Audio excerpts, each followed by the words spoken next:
présenter un morceau de l'acte 1, scène 1 du Misanthrope de Molière, en guise de scène de début. Merci.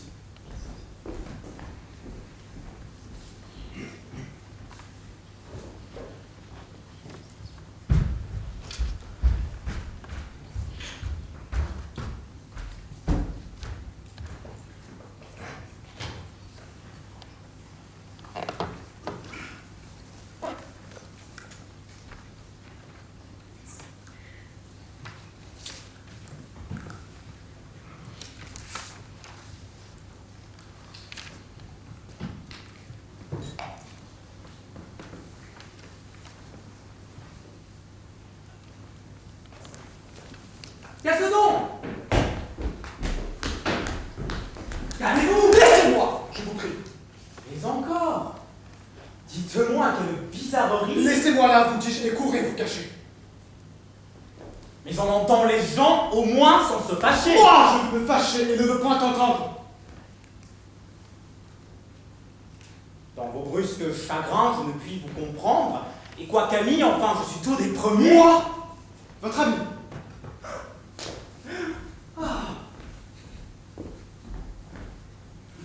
Riez cela de vos papiers. J'ai fait jusqu'ici profession de l'être. Mais après ce qu'en vous je viens de voir paraître, je vous déclare net que je ne le suis plus. Et est devenu le plat sans des cœurs courts. Je suis donc bien coupable, Alceste, à votre compte. Allez! Vous devriez mourir de pure honte. Une telle action ne saurait s'excuser. Et tout homme d'honneur s'en doit scandaliser. Je vous vois accabler un homme de caresses et témoigner pour lui les dernières tendresses, de protestations, d'offres et de serments. Vous chargez la fureur de vos embrassements et quand je vous demande après quel est cet homme, à peine pouvez-vous dire comme il se nomme, votre chaleur pour lui tombe en vous séparant et vous me le traitez à moi d'indifférent morbleu.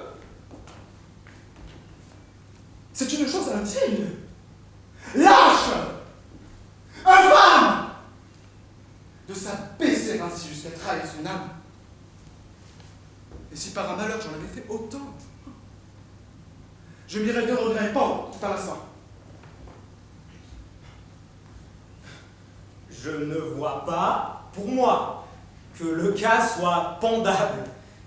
Et je vous supplierai d'avoir pour agréable que je me fasse un peu grâce sur votre arrêt et ne me pende pas pour cela, s'il vous Que la plaît. plaisanterie est de mauvaise grâce. Mais sérieusement, que voulez-vous qu'on fasse? Je veux qu'on soit sincère.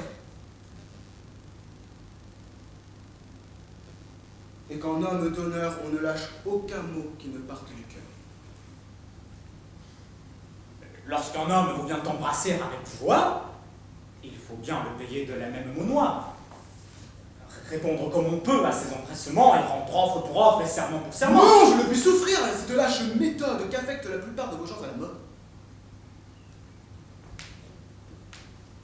Et je ne hais à rien tant que les contorsions de tous ces grands faiseurs de protestations, ces affables donneurs d'embrassades frivoles, ces obligeants diseurs d'inutiles paroles qui de civilité avec tous font combat et traitent du même air l'honnête homme et le fat.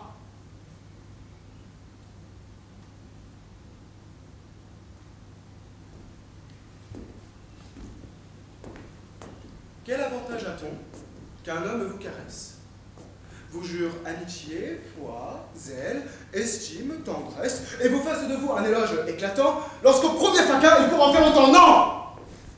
Non! Il n'est point d'âme un peu bien située qui veuille d'une estime ainsi prostituée.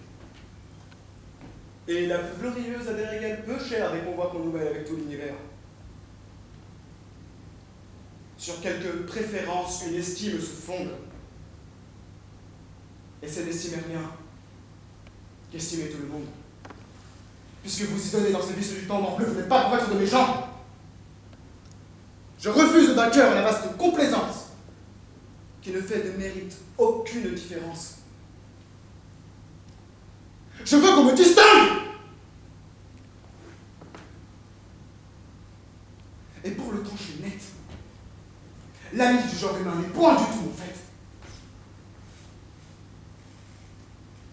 Mais quand on est du monde, il faut bien que l'on rende quelque dehors civil que l'usage demande. Non, vous dis-je, non. On devrait châtier sans pitié ce commerce honteux de semblants d'amitié. Je veux que l'on soit homme. Et quand tout se rencontre, le fond de notre cœur dans nos discours se montre, que ce soit lui qui parle. Et que nos sentiments ne se masquent jamais sous de vains compliments.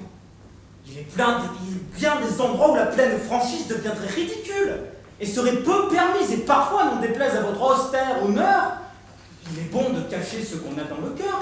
Serait-il à propos, et de la bienséance, de dire à mille gens tout ce que de l'on pense, et quand on a quelqu'un qu'on hait ou qui déplaît, lui doit-on déclarer la chose comme elle est? Oui. Quoi? Vous iriez dire à la vieille Émilie qu'à son âge il sied mal de faire la jolie et que le blanc qu'elle a scandalise chacun? Oui, sans doute.